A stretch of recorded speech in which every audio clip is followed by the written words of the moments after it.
dessa grande questão, né, de ser pastor, talvez um dos maiores desafios seja lidar com essas características diferentes que vão até você com visões diferentes, com percepções diferentes e atrelar.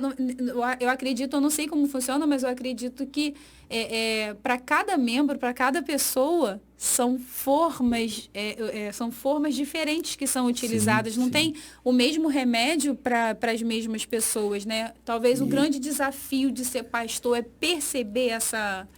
que existe diferença, que a mesma regra, que a mesma norma, a mesma disciplina não se aplica a todos. Sim, E é nessas águas, Débora, me permita aqui dizer assim, que muitos naufragam, né? Muitas pessoas se perdem no ministério que elas têm, por não compreender isso. Você vê que Jesus ele reuniu a turma toda e falou, olha, vocês farão as obras que eu faço e farão obras ainda maiores. sim. Então, a igreja, ela não vem com um manual, né? Ela não é uma coisa estática, né? A igreja é um organismo vivo. Então, Jesus começou, inaugurou, e a igreja continua se desenvolvendo. Uhum.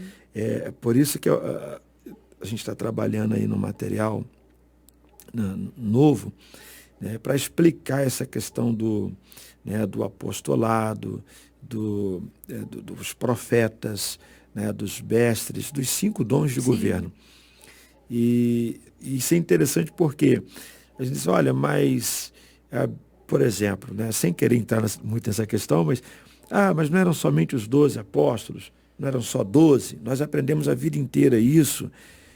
Não, não, na verdade não. Jesus falou assim, eu enviarei sobre vocês apóstolos. Antes de Jesus morrer, né, e ressuscitar, diz, olha, eu vou levantar apóstolos no meio de vocês. Ele falou isso para os apóstolos. Uhum. Ele falou isso para o grupo. Então, Sim. mais na frente a gente vai ver, mas 12, tá, e Matias?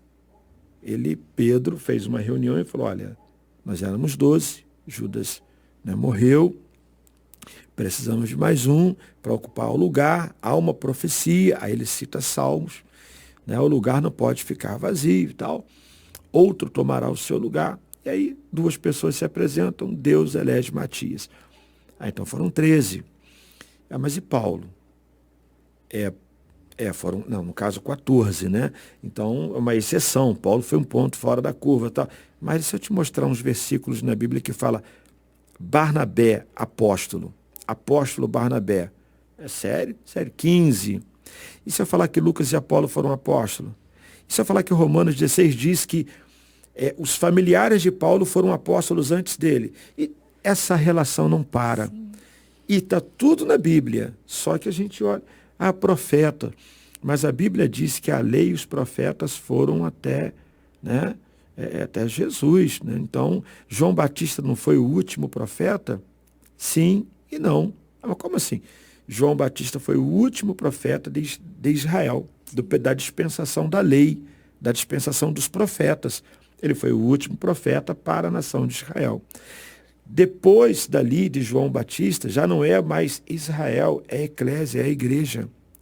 Então a igreja, ela também tem seus profetas, como Deus tinha profetas em toda a história de Israel, no Primeiro Testamento, no Segundo Testamento, que ainda, né, a igreja, a história está acontecendo, Deus também tem seus profetas. Exemplo, Ágabo, profeta Ágabo, está em Atos, ele profetizou para Paulo. Né? A Bíblia diz, por exemplo, as filhas de Filipe, que foi eleito, separado para diácono, e depois ele vem fazer um trabalho de um evangelista. Né? E Filipe pregou em Samaria e houve alegria naquela cidade. Ele tinha algumas filhas, e a Bíblia diz que todas eram profetas. Todas as filhas de Filipe, né, tinham um ministério profético. Né? Então, assim, a igreja sempre teve profetas. Sim. Né? Até hoje, entre os pentecostais, por exemplo, vamos na casa da irmã Maria. Ô, irmã Maria, tudo bem? Vim aqui tomar um café com a irmã, quanto tempo? Mentira, foi consultar o oráculo. Sim. Foi lá e no final diz assim, ô, irmã Maria, a senhora pode orar esse pedidinho de oração? Quer saber, mas por que vai na casa da irmã Maria? Por que não faz isso na igreja? Sim. Porque o que Deus não pode fazer dentro da igreja, Ele está fazendo nas casas. Se Deus não pode fazer dentro, Ele faz fora. Então, nós institucionalizamos a igreja de Cristo, né? Demos a ela um formato e eu falo, gente, até em questões mais simples, nome, eu não busco, Deus conhece meu coração, mas, por exemplo, eu falo, é um erro. Ó, nós temos 10 pastores no campo hoje, né? Pastores, pastoras, 10. Aí eu perguntei para o irmão assim ontem, mas que diferença há entre eu como pastor e esses 10? Né? Ele disse, a irmã disse para mim, você é pastor presidente. É isso? Eu falei, sim. Aonde nós lemos isso na Bíblia? Pastor presidente.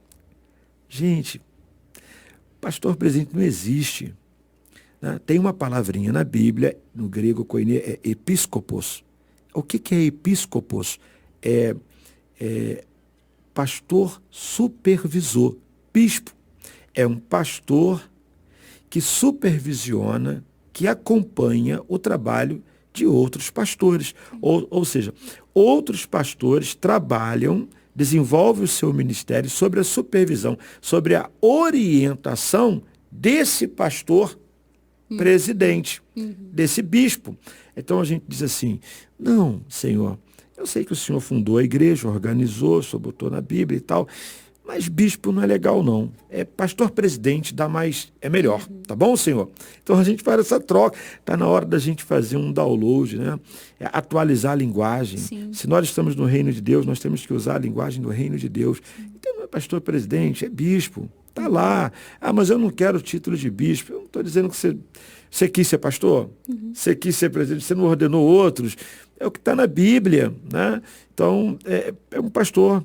É bispo. Paulo fala assim, o Tito, perdão, para isto mesmo te deixei em Creta, para que você, de cidade em cidade, Creta é uma ilha, né, grande, né, ainda mais à época, né, e existiam várias comunidades, várias cidades dentro dessa ilha, e Paulo diz assim, eu deixei você aí em Creta para que de cidade em cidade você estabeleça presbíteros, pastores, a palavra presbíteros no grego é ancião, é pastor.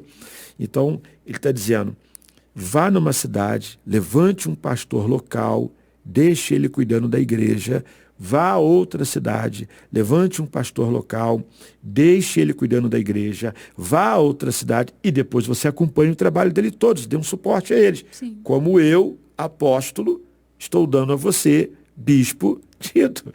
Então, não é, pastor, mas você está pregando uma hierarquia isso que eu ia perguntar. No reino de Deus? Existe, sim. Pastor. Então, puramente simples.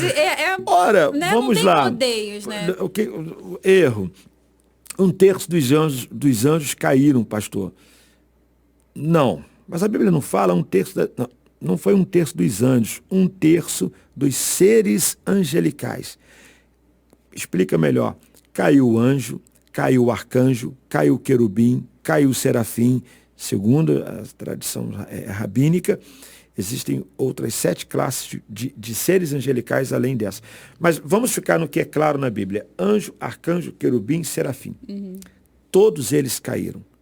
É por isso que existem grupos de demônios que Jesus diz, olha, tem grupo que você só expulsa com jejum e oração. Não adianta falar, sai em nome de Jesus, se você não tiver.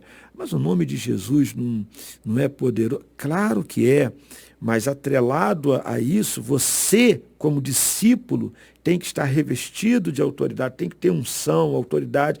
E isso você vai buscar com uma vida de santificação, né? Uma busca incessante de jejum e oração. Então Jesus deixou isso muito claro. Ele falou, olha, esse grupo de demônios só sai com jejum e oração. Você tem que estar com a vida no altar. Então tem demônio que você bate o pé, sai, rapaz. Já sai, Caim. É.